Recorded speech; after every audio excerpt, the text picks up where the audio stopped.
Happy Friday, everyone. Welcome to Somewhere in the Middle with Michelle Berard.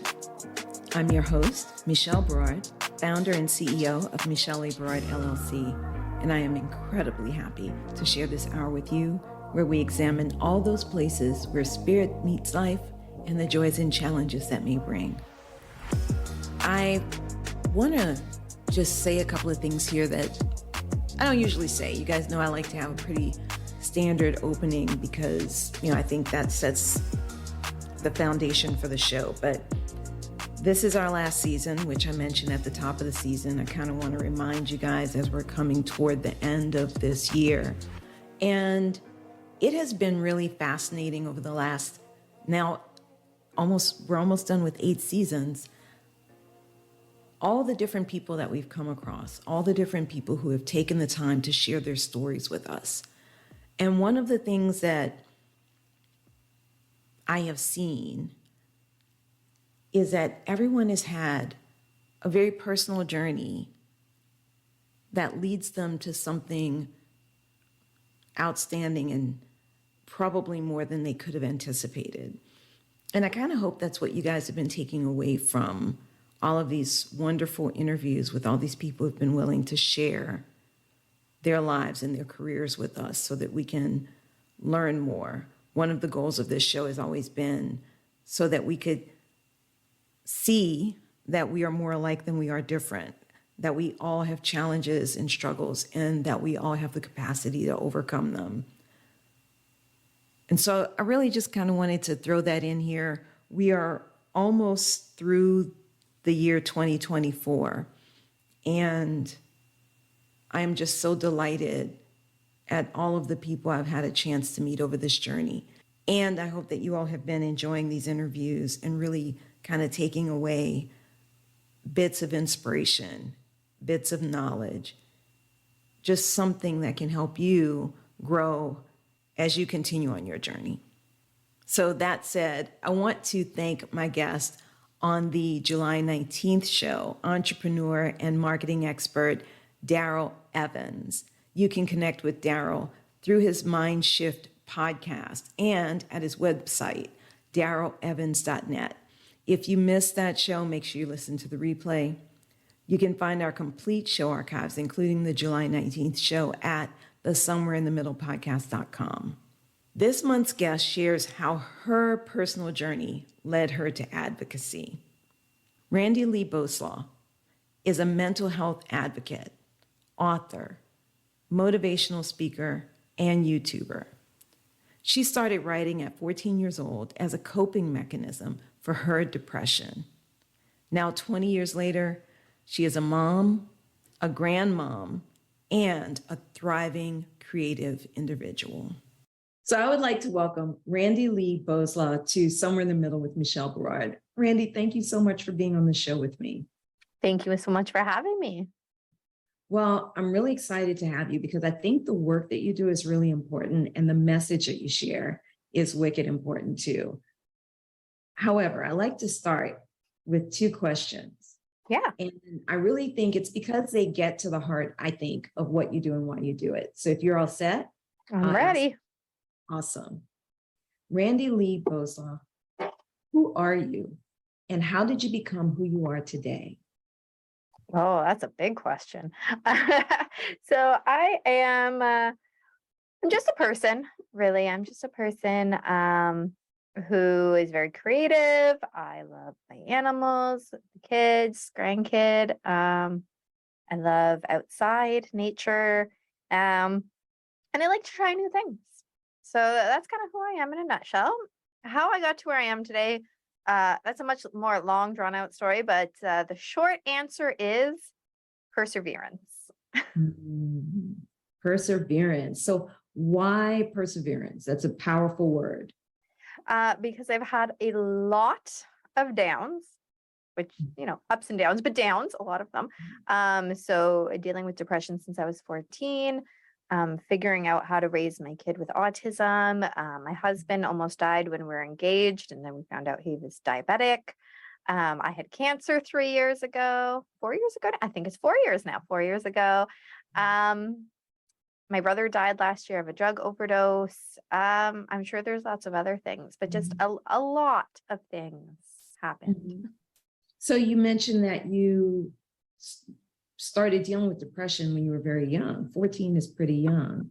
Was there something that precipitated that, or it just the hormones and everything went nuts? Or Well, that just definitely didn't help any stinking hormones. But there was other things. So my brother, he was 4 years older than me, and he was starting to get into very bad habits and in and out of jail. And so my mom put a lot of focus on that. And as a teenager, I didn't understand any of that. So it felt kind of like being left behind. My dad was never really much there, wasn't really much of a dad. My stepfather was an alcoholic, so I never knew walking into the door if I was going to get the good guy that my mom married or the alcoholic guy that yelled and screamed and threw things. So it was scary at that time, not knowing, and then not having my mom to talk to about it, because I've always been a mama's girl. So not having her to talk about it, not really feeling like I fit in anywhere. So last year I finally was able to get myself diagnosed with autism, which made my whole life make sense. But never feeling like I fit in. So I had a couple of friends, but really they were more friends because at high school, I mean, you have to have somebody. But really looking back at it, it wasn't like an organic relationship. I felt like I was wearing a mask the whole time, just trying to fit in. So it was stressful. It took a lot of energy every day to do this. And, all of that buildup just built me down. Yeah. And you started journaling as a way to deal with depression. How did that help? Yeah. So specifically for my journaling, I wrote poems, and that helped to release all of the negative energy, the negative thoughts that were all spiraling up in here onto paper, so that I didn't hurt myself. So most of the things that I wrote at that time were about hurting myself. So instead of doing it, I wrote it down, and then it just sort of released it out, and then I didn't do it. That is really interesting because, I have a friend who swears by journaling. I journal sporadically, that's not my first instinct. And this is the first time I've had it described in quite that way, where it was like releasing all of those emotions so that then you didn't do any self-harm. Yeah. What was the transformation that took place there? Can you describe what that felt like? I don't even know if there's words to put to that. So I would mostly do it actually at school, the days I went. And I can just remember being very overwhelmed and anxious and depressed and just everything. And I didn't want to talk to anybody, and I didn't want to answer questions, and I would already be done my schoolwork. So I would just be sitting there. And so to avoid having to live amongst every other teenager there and deal with the regular teenage stuff, really, I would write stuff down, and then it turned into the poetry, it turned into that stuff, and it felt like I wasn't as crazy as I thought I was. Because when the thoughts are up in my head, sometimes I don't even know what it is that they're saying to me or what they're doing. There's just so much of them, so many things going on. So to be able to put it down into words on paper, I can see what's actually happening in the brain. Interesting. So you would journal, you wrote poetry. Did any of that turn into things that you published later, or did you? My very first book. So, which I'm like, maybe I should re-release it. I want with some edits and stuff. I want to do that. So my very first book I published in 2017. And so what happened is one of our grandparents passed away. I don't remember which one it was.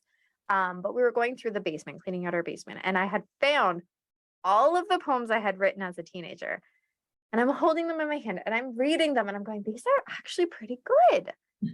I don't want to throw them out. Like they have a lot of meaning to me. I don't want to throw them out, but I don't want them to sit in my basement doing nothing, just collecting dust. So I was like, well, what am I going to do? I was like, well, I always said I was going to write a book. There, it's pretty much written. I'll just put it on the computer, done. Because it was all like handwritten online paper. So I put it all together and I published that. And that was my very first book, which kind of gave me the writing bug. And now I'm here. So how do you write now? Do you mostly write poetry? Do you write prose? Do you write memoir? Tell us about your writing. So I mostly write nonfiction. They are close to memoirs, but it's not just my life story, because that tends to me, I think a memoir, that's one story. That's your one life story. I've kind of chunked mine out. So I have one that's about raising my kid with autism from birth to, I think it was published grade 6. Mhm. And I say we're living part 2 right now. So after high school, then I'll publish the next part. And then I have Embracing Me that I released last year. And that's more about specifically my mental health. It has some poems in there, but it's more about what skills did I learn to help me deal with it over time. So medication, therapy, self-care things. There's a bunch of different, each chapter is like a different aspect that I learned that helps me. Mhm. And I've done some self-care journals. And then sometimes I get bored of that stuff where it's emotional and I write like kids' books. That's awesome. That's amazing. So I'm really interested in the mental health angle because, that's very important. And Oh, it's yeah. something I feel that the pandemic really kind of forced us to look at it in a different way here in the US. How do you help others through you? Because you also speak, Yep. you have your books. How do you help others to understand their state of mental health and when they should get help, how they can get help, and so forth? So if somebody comes to me, it really is about conversation. So if I know the person really well, it's a little easier to tell, because if somebody is off and you're like, you're acting kind of weird today, what's up? Then it's easier if you know the person. But if I don't know the person, then I just talk to them, and through conversation, sometimes they just let stuff out. And I think that comes from not giving advice.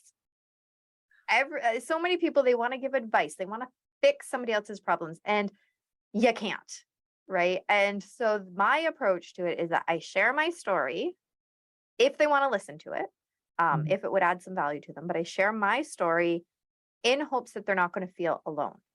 If they can connect to that story, they'll be more open with me because they know I've been there and I'm not going to judge them for it. Right. So from that, then I can say, hey, it actually sounds like you need a little bit more help than just talking to somebody. Maybe you need to talk to somebody, but like a professional, right? I'm just a person sharing my story. I'm not a professional. So maybe you need to do that. Maybe you need to talk to your doctor on medication. Like, it's not a bad thing if you need it. So it really, it's so personalized. So, and a lot of people have concerns. I mean, I think legitimate concerns about medication. What was your experience? You mentioned that you're on meds, or you were. I don't know if you still are. Yep. What was your experience going through that process, with your therapist, and Yeah. somebody determined that maybe meds were a good idea, right? So I went into my doctor's office, pretty much cried to him saying, life is horrible. I don't know if I can do this. Listing off all of these awful, horrible things that I am. This is the doctor. He knew me my whole life. He's now retired, which sucks. But he knew me my whole life. Mhm. And so he knew that this wasn't me. This was wrong. And so he suggested medication. And I had already, at that time, I had already taken time off of work for stress leave. I had already changed work to part-time hours. Like, I had done other things to try and make it work. I couldn't do it. My brain wouldn't let me. And so I went on antidepressants. They work great. And they worked so well that I was like, I don't need them anymore. I feel great. And so I went off of them without consulting a doctor. Don't do that. So I share that because so many of us have that mindset of, oh, I feel better now, I don't need it. I feel better now because I have it. So I had to switch my thinking to that, because I did go back on them because things got right back to where they were before, where I was thinking of harming myself. And so I had to go back to my doctor and say, I'm sorry that I stopped taking them without your permission. Can I have more? And so I went back on them. My husband, I didn't even tell my husband that I decided just to stop them. Really? So deep down somewhere, I knew what I was doing wasn't right, but I did it anyways. And Let me ask you a question about that. You were thinking, okay, I feel better, so I'm not going to take these meds. Isn't that kind of how it works with physical stuff? You feel better, so you stop taking, for most things. Like obviously, if you've got diabetes, you got to keep taking insulin, right? That's exactly what my husband said. But for most things, physical, most of us, you take a Tylenol, you feel better. You don't have to keep taking Tylenol, right? So is it that you were thinking wrong, or you just didn't understand the connection? I think I was thinking wrong because I didn't actually want to be on medication, because being on medication meant that something was wrong with me. Something wrong with me means I'm not perfect. If I'm not perfect, then I'm worthless. And it's that cycle that goes on in my head. So it's funny that you say that though, because when I finally did tell my husband, I was like, I think I need to go back on my meds. He's like, you went off of them? He's like, yes. He goes, oh, so I should just stop taking my insulin, because he's type 1 diabetic. He goes, I should just stop taking my insulin. I go, well, no, I don't want you to die. And he goes, like, I don't even have to say anything to you right now. And I was like, yeah, okay, you're right. And then you're like, man, I let him have one. Yeah, he got that one. But yeah, so medication is not a bad thing if it helps. There's some people that it doesn't work for. And sometimes you have to try more than one. So my kid had to try quite a few before we found one that worked for him. And I mean, he tried a few. He said, no, I don't want to try anymore because side effects. We said, okay, fine. Then he said, you know what, life is too hard without it. I've realized I need something. And so we tried again. And luckily that time we found something that worked for him. Good. But so it's a process. That's I have a cat who's trying to get on me. Oh, that's okay. If my puppy were with me right now, she would be like probably jumping up, trying to make mischief. He only has 3 paws, so he never retracts his claws on his front paw, because it's the way he stays balanced, is he just latches on. That'll do it. Well, it's kind of interesting seeing the tail pop up, so that's cute. Hopefully he's not clawing you too badly. No, he's now on me, so I think he's happy and content. Okay, cool. Well, I'm really interested too, because you mentioned, so there were these series of things that kind of, shaped your life. When did you discover that you needed to be on meds? How close to when you first realized did you realize you were depressed when you were 14? No. I didn't have the words to say what it was. I knew something. I wouldn't even say I knew something was wrong. I knew how I felt, but I thought that everyone felt the same way. I thought that was just what life was, because I didn't realize there was a different way. And so it wasn't until I was older, in college, actually, it wasn't until I was in college and realized that I didn't feel that way all the time anymore. So college, things were a little bit better. There wasn't as much stress, so that helped relieve some of the depression. And so, but then after college and working and kid stuff, and then it was a lot, it was overwhelming. So then it came back. So then that's when I realized, yeah, like you don't have to feel like this all the time. And yet it comes quite frequently. Got it. So it sounds like it was a good number of years that you were dealing with this before you realized it was an issue. Yeah, probably at least 6 years, I would say. Okay. So you were a young mom. Yep. My baby at 19. And you had your baby, and when did you discover that he was autistic? when he was 8, they finally gave him the diagnosis. Wow. We knew something was different with him way before that, but people didn't want to believe us, right? They didn't want to believe that the behavior was more than just behavior. It was him not fitting in the way that society says kids should fit in. Mm-hmm. And so, the behavior was then treated as he's acting out. Yeah, it was just, He's a bad kid. Yeah, he's just a bad kid, instead of, oh, he's having a meltdown because there's too many people talking all at one time.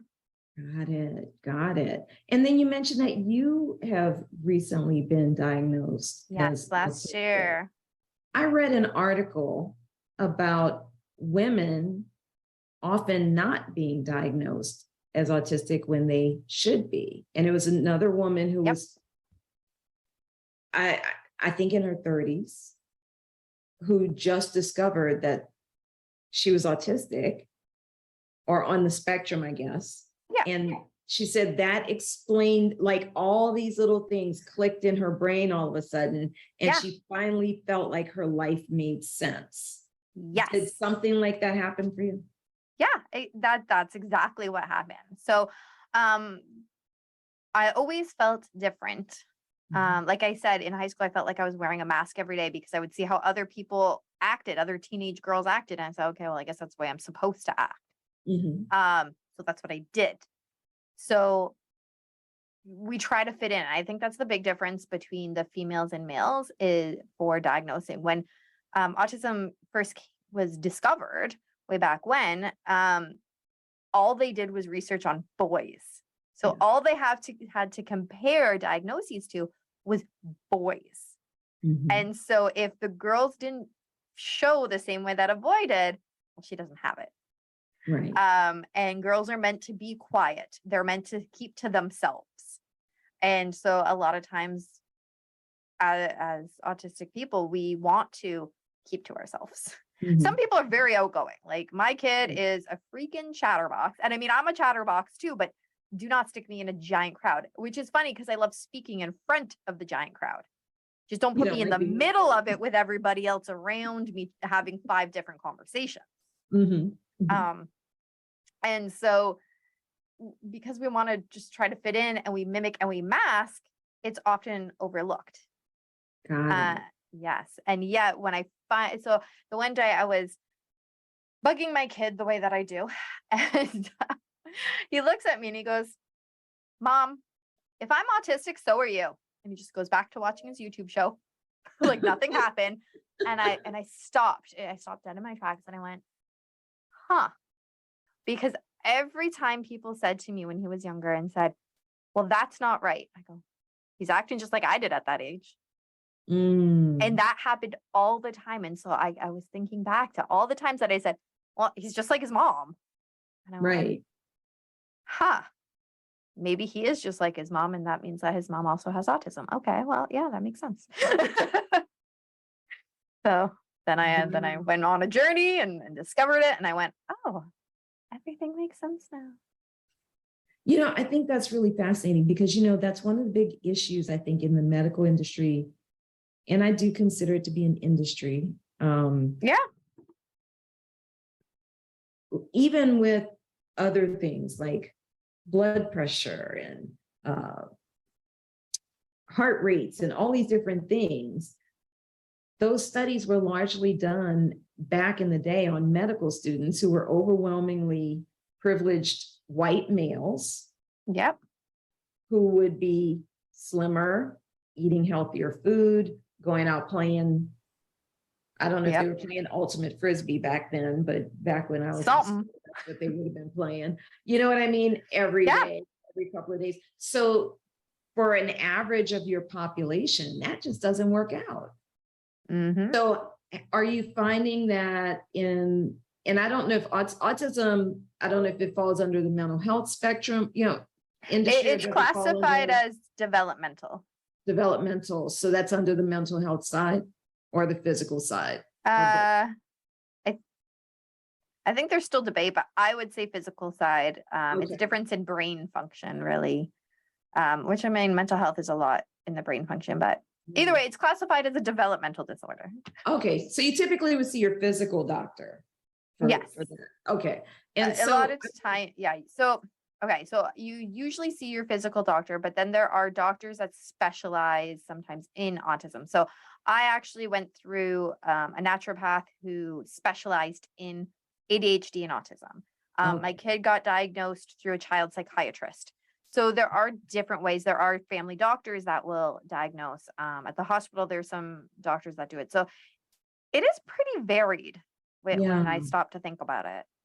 So are they starting to do more research on girls and women? I hope so. I'm not sure, to be honest, but I hope so. There's a lot more literature coming out about it. And I think it's more women pushing for that. So women on the spectrum going, you know what, I'm going to do the research. So I know like Temple Grandin, she is one of the like people, like I don't want to say idols because I don't like that word, but like autism celebrities, let's call her. Because they said that, you know, she's not going to do anything. She's not going to talk. She's stupid, basically, is what they said. And she is one of the most intelligent people. And she speaks all the time about it. And she's just very outspoken and saying, no, your kid can be so much more than they tell you that they're going to be. Wow. That's amazing. That's amazing. So how do you help other women who have discovered they are on the spectrum, or have you had that opportunity to speak specifically on that issue? I haven't had the opportunity too much. Like on different podcasts, I have talked about it. I'm very open about it. But not on like a one-on-one basis, mostly just like I'm doing now, talking and sharing my story in hopes that somebody somewhere will go, huh. And actually, now that you say that, somebody did it. So my college had written an article about me in the alumni magazine thing that came out a couple months ago. And somebody that I know came up to me and she goes, hey, I read that article and I've been thinking about wanting to see if I have autism because I check off a lot of the boxes. And where did you go? How did you do it? So, you know, by speaking out about it, people are starting to ask me questions. And so, of course, I was like, yeah, sure. Here's the information. Of course, it took me like 2 weeks to get back to her because that's just, that's just who I am. It was on my list to do and we'll get to it, but yeah. Well, and actually clarify for those people who don't know, what is autism? Because we hear the term autism, we hear about people being on the spectrum. What precisely does that mean? That is such a big question too, because it's a spectrum. I'm just gonna move my cat, which is all up in my way. There we go. And okay, so autism spectrum disorder is classified as a developmental disorder, meaning that you don't necessarily develop in the same way or to the same like degree as other people. Now, this is my definition of it based on everything I've read and been told. I'm not a doctor. And so a lot of it comes from social skills. That's the big thing with autism is it's very delayed or developmentally delayed in the social side of things. And it's a huge range. So you'll find some people with autism are non-vocal. That's the new word that I heard, and I'm trying to use it now too. So people might have heard nonverbal before, and that just means that they can't communicate. But the problem with that is we have nonverbal communication. Right. So by calling it non-vocal, it's being much more specific that they're not verbalizing with their words, they're verbalizing with their bodies. Right. So I really, when somebody told me that, I was like, that's an awesome term. Yeah. I'm taking that, I'm running with it. So yeah. It ranges from people who can't talk to people who won't shut up. I can see that because I'm one of them. It ranges in intelligence level. You'll have some people, just like any other person, right? We have a range of intelligence levels. It really comes down to a lot of that social skills. Oftentimes we're like the last to understand a joke. Sometimes I look at my husband, I'm like, what's that mean? We do a lot of self-stimulation. So like right now I'm talking to you and I mean, you can see that my chair is a little bit moving. I'm talking with my hands, but what you can't see is that I actually am like playing with my dress right now because it's self-stimulating. I actually have little toys, like little toys in my desk that I'll use when I'm doing a podcast or anything just to keep me focused. It's meltdowns are a big thing with autism. So a meltdown and a temper tantrum are two totally different things. A meltdown is I'm overwhelmed, I'm overstimulated, I can't handle what is happening, and so I burst. And I used to have that all the time as a kid. I don't do that as much as an adult. I've learned a lot more coping strategies. Sometimes I still do, usually at home with my husband because I feel most comfortable with him. But you'll see that. Whereas a temper tantrum is, I want the chocolate bar. No. And then there's a yelling, screaming fit. Got it. So it's not about not being able to get what they want. It's about not being able to communicate their needs. I see. So it's a lot of various factors in there, but that's in as much of a nutshell as I can give you. I think that's great. No, thank you. That's been very helpful. So if someone wanted to find out whether or not they were on the spectrum, or if they had some concerns about someone in their family, what would be 3 pieces of advice that you have for them? Research. I don't just go to like the first thing on Google, go to a few things on Google and find different things, especially if it's a girl, just because like we talked about it, they can be a lot more difficult to diagnose. Don't brush it under the rug, because the sooner that you get intervention, the sooner that they can get help. I had to wait until I was in my 20s and could decide to go to therapy all by myself before I got help. Granted, back when I was in school, when I should have been diagnosed, when I should have been getting help, my mom had no idea what to do. People didn't talk about it. I got straight A's in school, so I was fine. It didn't matter. Right. So don't brush it under the rug and just advocate. If you truly believe that something is different with your kid, your family member, yourself, advocate. Don't let somebody else tell you that you're wrong, because they don't know how you're feeling. They don't know how you're thinking. And sometimes it can be really hard to describe it. And that's part of the problem, is that it is hard to describe. So I sound like I'm really good at describing it, but that's because I've practiced a whole lot. This isn't my first time explaining it.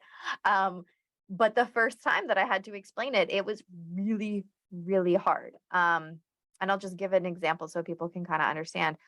I'm not very good with broad questions. So somebody says, how are you feeling today? I'm like, fine. I don't know. What does that mean? What does that actually mean? I don't really understand.